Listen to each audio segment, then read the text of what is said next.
Hi students, hope you all doing well. Today we are going to start a story from your Oxford Reading Circle 2nd edition class 7. This story is on page number 49 of your book and its name is A Drive in the Motor Car, and it is written by the writer Roald Dahl. Students, before starting the lessons, I would like to do the introductions of the author. The author of this story is Roald Dahl. He was born in 1960 in Wales. He was a very famous British novelist, short story writer, poet, screenwriter, and a wartime fighter pilot of his time. In the first 15 years of his writing career, he concentrated on books for adults, but then he started writing for children and became the most successful writer of children's stories throughout the world. Some of his famous books for children are Charlie and the Chocolate Factory, Colors, Matilda, Boy, The Witches, and so on. There are many more. Roald Dahl died in the year 1990. The extract here, A Drive in the Motor Car, is from the story of his early childhood boy. A Drive in the Motor Car. It's a funny story by Roald Dahl which ends in a tragic road accident. A total of 7 people board the motor car and it flies on the road. Now what happened next? I'm gonna read out the chapter for you and then we're gonna do the explanation. The weather was exceptionally mild that Christmas holiday, and one morning our whole family got ready to go for our first drive in the first motor car we had ever owned. This new motor car was an enormous long black French automobile called a de Dion Bouton, which had a canvas roof which folded back. The driver was to be that 12 years older than me half-sister, now aged 21. She had received 2 full half-hour lessons in driving from the man who delivered the car, and in that enlightened year of 1925, this was considered quite sufficient. Nobody had to take a driving test. You were your own judge of competence, and as soon as you felt you were ready to go, off you jolly well went. As we all climbed into the car, our excitement was so intense we could hardly bear it. "How fast will it go?" we cried out. "Will it do 50 miles an hour?" "It'll do 60, the ancient sister answered. Her tone was so confident it should have scared us to death, but it didn't. "Oh, let's make it do 60, we shouted. "Will you promise to take us up to 60? "We shall probably go faster than that," the sister announced, pulling on her driving gloves and tying a scarf over her head in the approved driving fashion of the period. The canvas hood had been folded back because of the mild weather, converting the car into a magnificent open tourer. Up front there were 3 bodies in all, the driver behind the wheel, my half-brother aged 13, and one of my sisters aged 12. In the back seat there were 4 more of us, my mother aged 40, 2 small sisters aged 8 and 5, and myself aged 9. Our machine possessed one very special feature which I don't think you see on the cars of today. This was a second windscreen in the back solely, to keep the breeze off the faces of the backseat passengers when the hood was down. It had a long central section and 2 little end sections that could be angled backwards to deflect the wind. We were all quivering with fear and joy as the driver let out the clutch and the great long black automobile leaned forward and stole into motion. "Are you sure you know how to do it?" we shouted. "Do you know where the brakes are?" "Be quiet," snapped the ancient sister. "I've got to concentrate." Down the drive we went and out into the village of Llandaff itself. Fortunately, there were very few vehicles on the roads in those days. Occasionally, you met a small truck or a delivery van, and now and again a private car. But the danger of colliding with anything else was fairly remote so long as you kept the car on the road. The splendid black tourer crept slowly through the village, with the driver pressing the rubber bulb of the horn every time we passed a human being, whether it was the butcher's boy on his bicycle or just a pedestrian strolling on the pavement. Soon we were entering a countryside of green fields and high hedges with not a soul in sight. You didn't think I could do it, did you? Cried the ancient sister, turning round and grinning at us all. Now keep your eyes on the road, my mother said nervously. Go faster, we shouted. Go on, make her go faster. Put your foot down. We are only doing 15 miles an hour. Spurred on by our shouts and taunts, the ancient sister began to increase the speed. The engine roared and the body vibrated. The driver was clutching the steering wheel as though it was the hair of a drowning man, and we all watched the speedometer needle creeping up to 20, then 25, then 30. We were probably doing about 35 miles an hour when we came suddenly to a sharpish bend in the road. The ancient sister, never having been faced with a situation like this before, shouted, "Help!" and slammed on the brakes and swung the wheel widely round. The rear wheels locked and went into a fierce sideways skid, and then, with a marvelous crunch of mudguards and metal, we went crashing into the hedge. The front passengers all shot through the front windscreen, and the back passengers all shot through the back windscreen. Glass flew in all directions, and so did we. My brother and one sister landed on the bonnet of the car. Someone else was catapulted out onto the road, and at least one small sister landed in the middle of a hedge. But miraculously, nobody was hurt, very much, except me.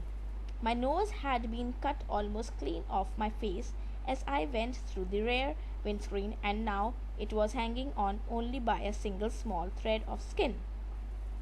My mother grabbed a handkerchief from her purse. She clapped the dangling nose back into the place fast and held it there.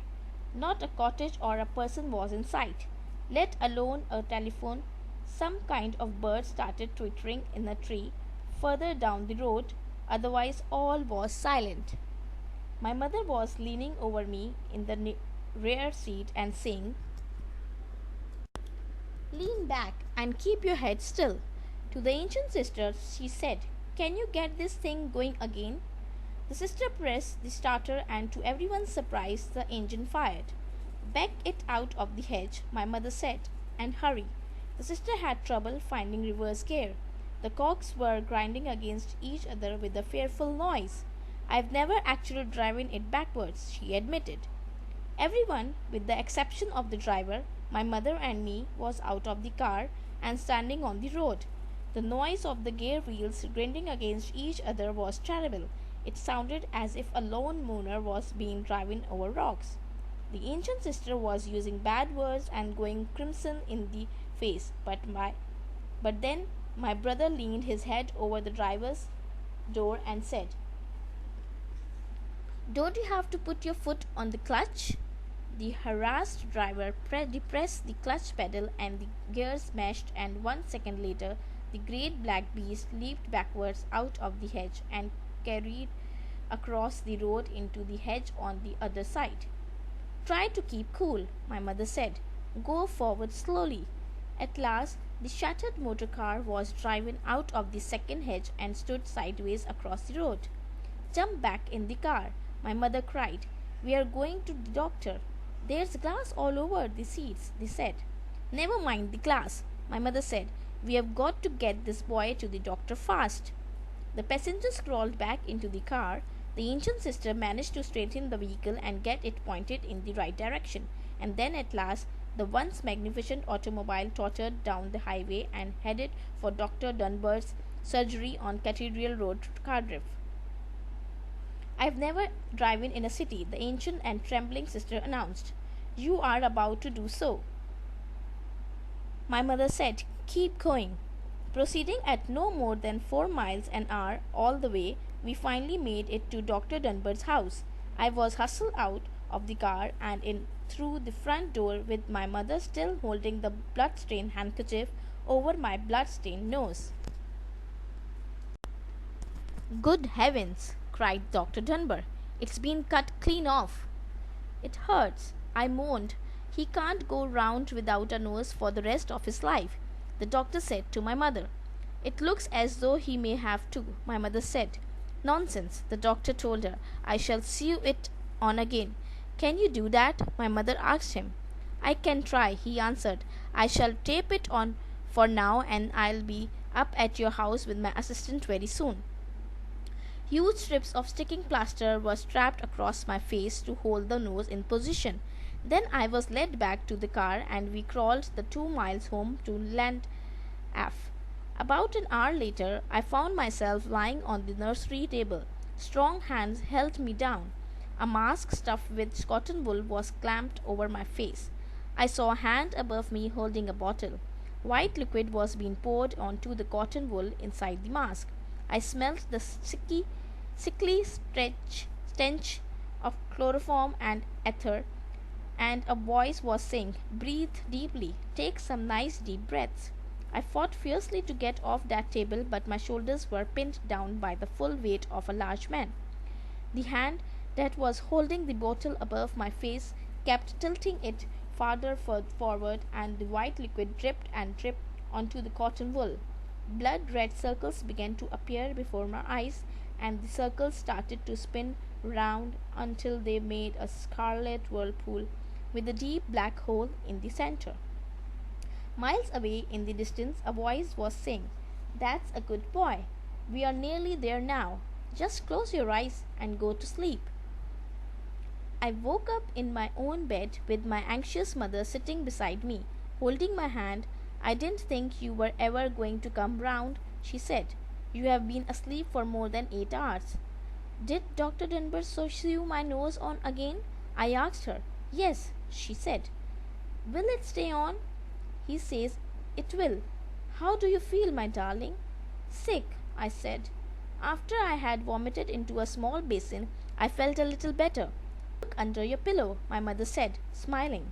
I turned and lifted a corner of my pillow, and underneath it, on the snow-white sheet, there lay a beautiful golden sovereign with the head of King George V on its uppermost side. That's for being brave, my mother said. You did well. I'm proud of you. One morning during Christmas holiday, the whole family went for their first motorcar drive. The boy, who is the narrator of the story, his half-sister, decided to drive the car as she had taken 2.5-hour lessons from the man who sold the car to them. The ancient sister was very confident even if she was quite unexperienced. The rubber bulb was pressed every time they see a pedestrians or any vehicle on the road. Soon they entered a countryside of green fields. The mother was nervous and told the driver to keep her eyes on the road.